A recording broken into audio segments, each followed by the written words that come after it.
Halo, dan sanak dan sahabat Zulelfian Umar Tebada pun berada.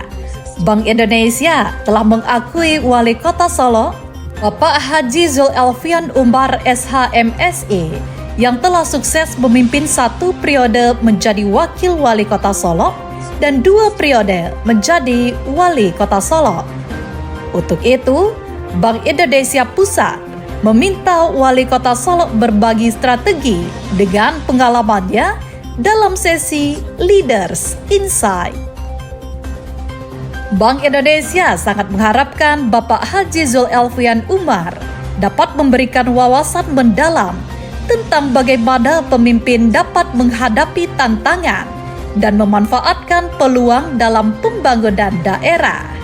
Karena beliau merupakan satu-satunya wali kota di Indonesia yang diundang untuk mengisi acara sesi Leaders Insight di Bank Indonesia tersebut.